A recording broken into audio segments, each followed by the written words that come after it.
Hey, what's up, everybody? It's Old Work here. I'm going to talk about the pay per view this past Sunday night. I was kind of looking forward to it, and I did watch it. I actually ordered it yet again. Another pay per view I ordered, and the reason why I've been ordering pay per views lately is that actually the stories are getting a lot better in my opinion for WWE. Hell, I even ordered the TNA, the last TNA pay per view, and it was crap. But whatever. Um, I'm gonna just quickly go through it. It was a great pay per view in my opinion. One of the better ones of the year so far. A lot of the stories that were going on. The only match that I didn't agree with, that I wish would have been a different match, I think would have been a better choice for the pay per view would have been Matt Hardy and Drew McIntyre. Just for the simple fact is there was really no heat other than Drew McIntyre taking the belt back from Kofi. There was no heat going into the pay per view between them two really. So I just think it would have been a better match to have Matt Hardy and Drew McIntyre, and I think that it wouldn't have killed them to have like something with the NXT rookies as well. Everything else, I cannot complain. I thought the tag match was fantastic. I thought the CM Punk match was great. I thought the Jack Swagger Big Show match was good. I would have liked to have seen maybe Jack Swagger finally get a pin on somebody. It seems to be like the new thing with when they're bringing in younger heels is that they're pinning them. They're not pinning them or letting them get serious wins. They're just letting them escape. Because they did that with Sheamus. Sheamus just pinned Randy Orton finally, I think. And this is a guy that was your world champion for quite some time. Not quite some time. I'm not going to say like he did a 4-year run, but he did, especially in this day and age, he did a decent little run with the title, especially the way the titles are going back and forth now. Also, the women's title match wasn't bad, and usually I'm not a big fan of the women's match, but it actually really wasn't bad. The Hart Dynasty getting a win over the show over the Miz and Jericho, which I thought was going to be a great match, and which I think was a fairly decent match. Wasn't as good as I think it could be, but listen, I think this is like their first time really working together. I say if they do this again in a couple of weeks, and it's weird to say because now it is a couple of weeks, but a couple of years ago, we'd be like, oh, in a couple of months, you put these four back in the ring, it's going to be great.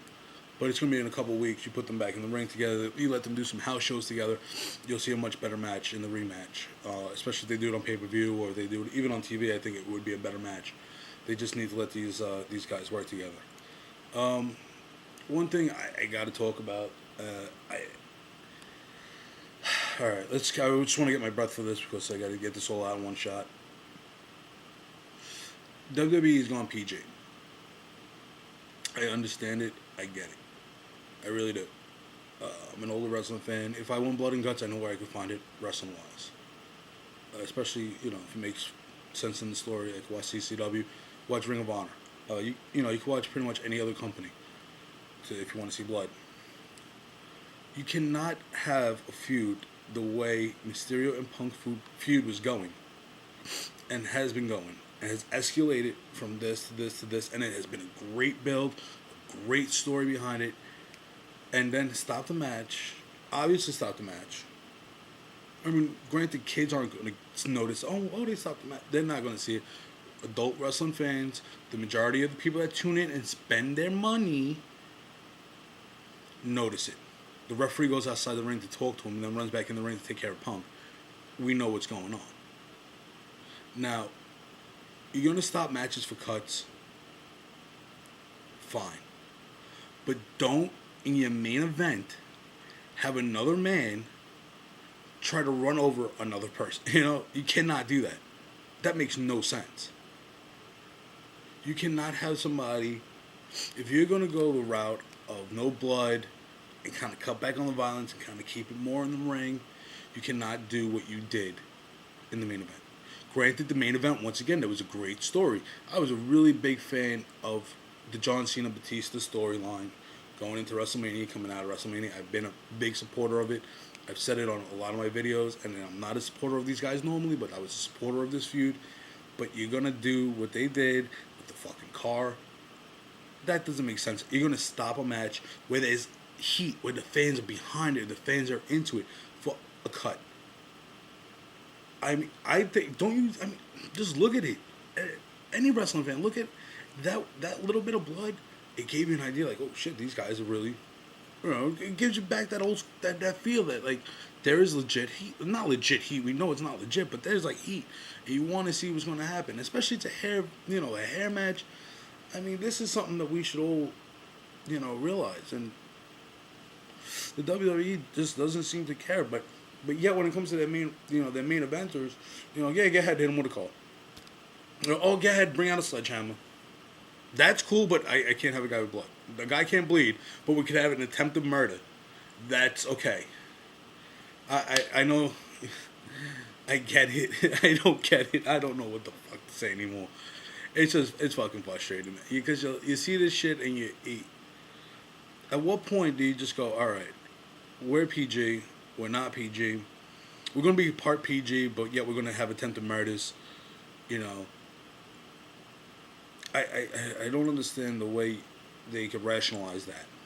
I want to have an attempted murder, but yet in a match where somebody's hair's on the line and these guys been beating each other up and one guy ran in and messed with the guy's family where his kids were involved, but yet he has a cut. We got to go clean him up and not let it go. And I think the best thing that happened during that match between CM Punk and Rey Mysterio was while he was cut and Mysterio was getting back into the ring, the fans started cheering boring. And fucking Punk, you see Punk come around the medical attendant and drop kick him back out of the ring. It wasn't even a bad cut. I could see if he was fucking Muda bleeding and and get stopped there. And anybody that doesn't know about what I mean by the Muda scale, look up Muda scale in pro wrestling. He'll understand. If he was pulling a fucking Muda, fine. If he was bleeding like Carino, fine. Stop the match. That makes sense. It gives that hint of maybe he's bleeding a little too bad. They stopped matches for blood in WWE before. The Edge Matt Hardy thing, they stopped that one match because Matt Hardy was bleeding, and it made sense. Matt Hardy was bleeding all over the place. It was great. You bought it. You're like, son of a bitch. Matt Hardy had Edge. He was still ready to go, but he was bleeding too bad. That gives you something to believe. But if you're gonna stop a match because it was a little cut on his head that you could barely see, that's just bad business in my opinion. I can't say that enough. I really wish they would I don't understand the entire PG thing. I know they want to be family friendly, but there's blood in everything. Kids know if you get hurt you bleed. I don't think kids are. I don't have any kids, obviously. I mean I have a big family, but kids do. What does blood have to do with being PG? You got girls running around half naked. You got attempted murders going on, but you can't have blood. I don't know. If anybody can figure it out, please. Hey, listen, guys. If you watch my videos and you like what I say and it makes sense to you, please subscribe to me. Please leave me comments. I would like to be able to do longer videos. If you notice my videos are short, and I stopped doing my whole intro thing, I want to put out the most I can. If you notice also, I don't really do videos anymore just because I have so much to say, and yet I know I don't have the time for him to say it. So I just try to do these real quick and say what I got to say and put it out there. So like I said, please subscribe. Please tell your friends. If you like what I said, leave comments. That helps me. That makes me feel like I'm doing something and you guys are paying attention. And it's making sense to everybody but me and a couple of my friends that watch. And a shout out to my friends Manny, Bernie, and Tito for watching. And please leave a comment, guys. Thanks. Remember, it's all the work.